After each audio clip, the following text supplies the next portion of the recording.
नमस्कार और आज की इस खास चर्चा में आपका स्वागत है। आज हम एक बहुत ही दिलचस्प सवाल पर बात करने वाले हैं।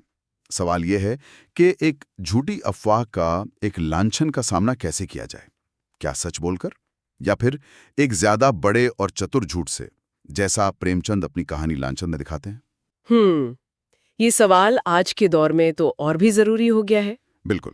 हमारे पास स्रोत के तौर पर प्रेमचंद की ये पूरी कहानी मौजूद है और हमारा मकसद है इस कहानी के किरदारों की मनोवैज्ञानिक परतों को खोलना और ये समझना कि कैसे एक पढ़ी लिखी आधुनिक महिला ने निंदा के सबसे पुराने हथियार का सामना एक बिल्कुल नए अंदाज में किया। हाँ, लांछन सिर्फ एक कहानी नहीं है, ये सामाजिक मनोविज्ञान का एक बेहतरीन अध्ययन है, कह सकते हैं। प्रेमचंद हमें दिखाते हैं कि कभी-कभी सच्चाई को बचाने के लिए आपको सच्चाई का चोला उतारना पड़ता है और अपने दुश्मन की खेल के नियम लिखने पड़ते हैं। तो चलिए इस खेल के पहले खिलाड़ी से मिलते हैं, जुगनू बाई। कहानी बताती है कि वो महिला आश्रम की एक बूढ़ी अनपढ़ महिला है, पर ये उसकी असली पहचान नहीं है। नहीं, बिल्कुल नहीं। उसकी असली पहचान है उसकी नजर, जो किसी एक्सरे मशीन की तरह लोगों के दिलों के राज देख लेती है। हाँ, प्रेमचंद लिखते हैं कि जैसे किसी प्रूफ रीडर की नज़र गलतियों पर जाती है, वैसे ही जुगनू की नज़र बुराइयों पर पहुंचती है। बिल्कुल। और यही प्रेमचंद एक बहुत शक्तिशाली किरदार गढ़ रहे हैं। जुगनू का जो चरित्र है वो समाज में गॉसिप या निंदा की संस्कृति का प्रतीक है। उसकी शक्ति कोई ज्ञान या धन नहीं है, बल्कि दूसरों के छिपे हुए राज हैं। और वो इन राजों को एक हथियार की तरह इस्तेमाल करती है। हाँ, जिससे आश्रम की सभी औरतें उससे डरती हैं, भले ही ऊपर ऊपर से उसका सम्मान करती हूँ। ये एक बहुत दिलचस्प बात है। तो क्या जुगनू सिर्फ एक बुरी औरत है या फिर वो उस समाज का एक प्रोडक्ट है जहां एक बेसहारा औरत के लिए दूसरों के राज ही उसकी ताकत बन जाते हैं? ये एक बेहतरीन सवाल है। जुगनू सिर्फ एक विलन नहीं है, वो एक व्यवस्था का नतीजा है। उस समाज में सोचिए, एक अनपढ़ अकेली महिला के पास शक्ति हासिल करने के क्या रास्ते थे? तो जुगनू ने जानकारी को, इन्फॉर्मेशन को अपनी शक्ति बनाया। वो दबे पांव बिल्ली की तरह चलती है, पर शिकार की आहट पाते ही झपट्टा मारने को तैयार रहती है। तो एक तरफ है जुगनू, जो अपनी इस बनाई हुई दुनिया की रानी है।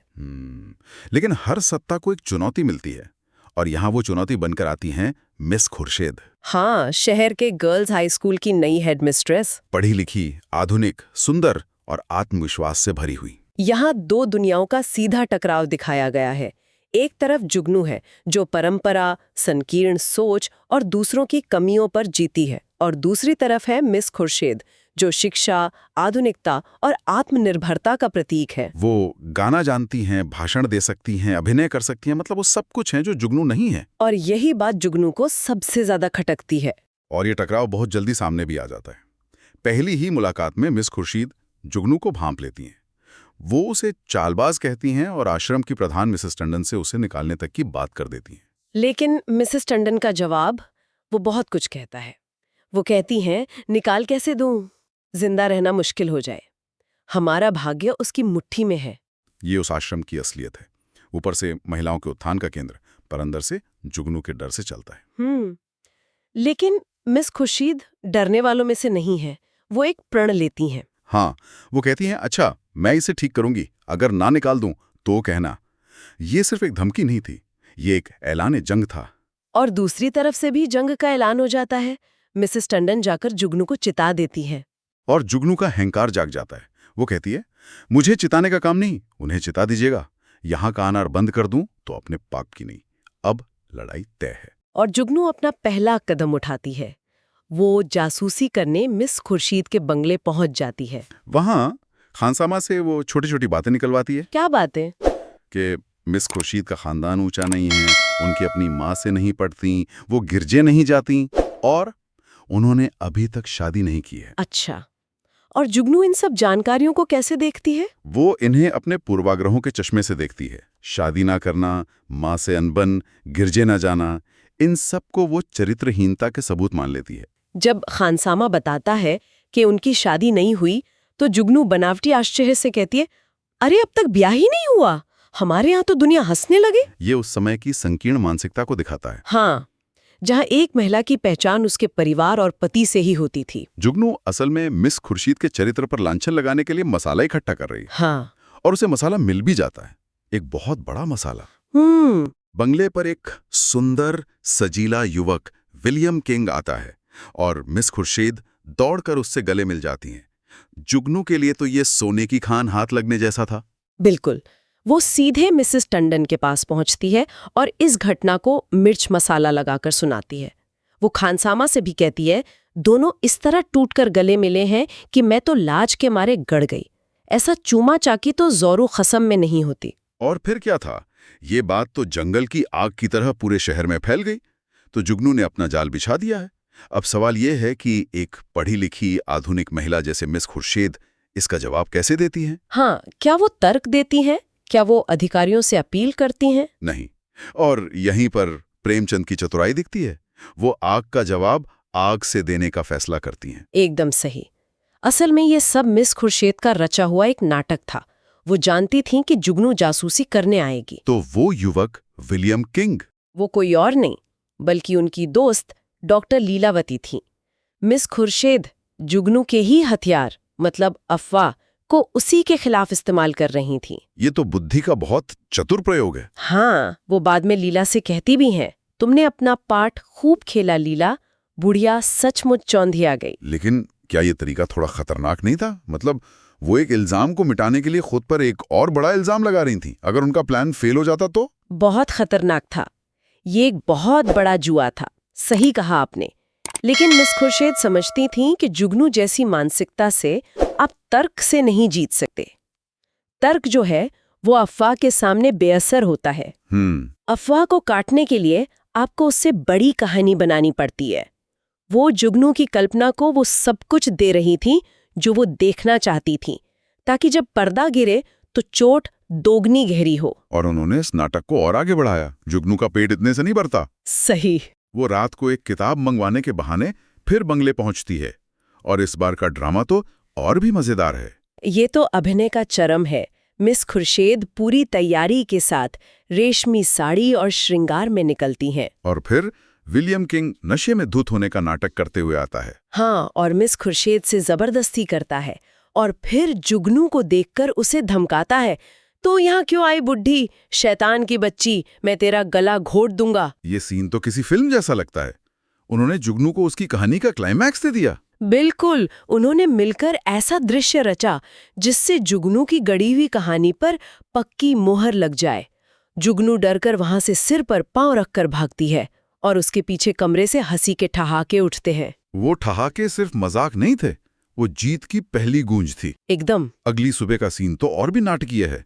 आश्रम में सारी महिलाएं इकट्ठा हैं, जैसे कोई अदालत लगी हो। और जुगनू, जो अब मुख्य गवाह बन चुकी है, हाँ, वो अपनी रात की कहानी को और बढ़ा चढ़ाकर सुना रही है कि कैसे वो युवक हंटर लेकर उसे मारने दौड़ा था। सब बड़े मजे लेकर सुन रहे हैं। और यहीं पर कहानी का असली क्लाइमैक्स शुरू होता है। प्रेमचंद देखिए इसे कैसे रचते हैं। वो टकराव को बंद कमरे में नहीं बल्कि सबके सामने आश्रम के आंगन में लाते हैं। ये सिर्फ सच को उजागर करना नहीं है। नहीं, ये पब्लिक शेमिंग को रिवर्स करना है। जिस भीड़ के सामने लांछन लगाया गया, उसी भीड़ के सामने सम्मान वापस लिया जा रहा है। तभी सामने एक मोटर आकर रुकती है जिसमें मिस खुर्शीद और वही विलियम किंग बैठे होते हैं। पूरे आश्रम में खलबली मच जाती है। मिस खुर्शीद आत्मविश्वास के साथ अंदर आती हैं और कहती हैं कि मिस्टर किंग सबसे माफी मांगने आए हैं। जब मिसेस टंडन एक पुरुष को आश्रम में लाने पर आपत्ति जताती हैं, तो मिस खुर्शीद जोर देकर कहती हैं कि सच सामने आना जरूरी है। हाँ, वो कहती हैं मेरी इज्जत में बट्टा लगाया जा रहा है और आप कहती हैं कोई मुकदमा नहीं है। वो एक तरफा फैसले के खिलाफ हैं। वो न्याय की मांग कर रही हैं लेकिन अपने तरीके से। और फिर वो दरवाजे पर जाकर ऊंची आवाज में कहती हैं, तुम जरा यहाँ चले आओ। और इसके बाद जो होता है वो शायद उस आश्रम के इतिहास का सबसे बड़ा सस्पेंस टूटने का पल होगा। बिल्कुल। गाड़ी का हुड खुलता है और उसमें से रेशमी साड़ी पहने मुस्कुराती हुई डॉक्टर लीलावती निकलती हैं। कहानी में लिखा है पूरे आश्रम में सन्नाटा छा जाता है। मैं उस सन्नाटे की कल्पना कर सकती हूँ। मैं तो बस जुगनू का चेहरा सोच रहा हूँ। जिस खजाने पर वो पूरी रात इतरा रही थी, वो सुबह होते होते मिट्टी का ढेर बन गया। हाँ, वो अपनी आंखों पर विश्वास नहीं कर पाती, लपक कर गाड़ी के पास जाती है, उसे अच्छे से देखती है और मुंह लटकाए लौट आती है। लेकिन वो आखिरी कोशिश करती है। हाँ, अपनी हारी हुई बाजी को बचाने के लिए चिल्लाती है, मर्दों को साड़ी पहनाकर आंखों में धूल झोंक रही हो, यही तो है वो रात वाले साहब। इसे इनकार कर रही है। क्योंकि सच मानने का मतलब है अपनी हार मानना, अपना अस्तित्व खत्म होना। जब लीलावती मजाक में कहती हैं, मैं कभी इनकार कर रही हूँ, इस वक्त लीलावती हूँ, रात को विलियम किंग बन जाती हूँ, तो सारी सच्चाई शीशे की तरह साफ हो जाती है और फिर उस सन्नाटे की जगह ठहाके गूंजते हैं। जुगनू के लिए ये सिर्फ एक हार नहीं थी, ये उसके अस्तित्व का अंत था। उसकी सबसे बड़ी शक्ति, दूसरों को बदनाम करना, उसी पर उल्टी पड़ गई थी। जिस भीड़ से उसे सम्मान मिलता था, वही भीड़ अब उस पर हंस रही थी। वो इतनी अपमानित होती है कि उस शोर शराबे में चुपके से पिछले दरवाजे से भाग जाती है। और प्रेमचंद लिखते हैं कि उस दिन के बाद शहर में फिर किसी ने जुगनू की सूरत नहीं देखी। तो लांछन सिर्फ एक औरत को सबक सिखाने की कहानी नहीं है, ये कहानी है बुद्धि की, रणनीति की, और इस बात की कि निंदा के कीचड़ को कैसे धोया जाता है। हाँ, और ये हमें एक बहुत ज़रूरी सवाल सोचने पर मजबूर करती है। प्रेमचंद ने ये कहानी उस दौर में लिखी थी जब अफवाहें मुंह ज़बानी फैलती थीं। एक कान से दूसरे कान तक। उन्हें फैलने में दिन या हफ्ते लगते थे। और आज के डिजिटल और सोशल मीडिया के युग में, हाँ। जहां एक झूठी खबर, एक एडिट की हुई तस्वीर या एक झूठा लांछन सेकंडों में दुनिया भर में फैल सकता है, हाँ। तो ये कहानी कितनी ज्यादा प्रासंगिक हो गई बिल्कुल। क्या आज की जुगनू बाई एक डिजिटल अवतार में हमारे फोन और कंप्यूटर के अंदर नहीं बैठी हैं, जो गुमनाम रहकर किसी की भी इज्जत को एक क्लिक से उछाल सकती हैं? इस पर सोचेगा जरूर।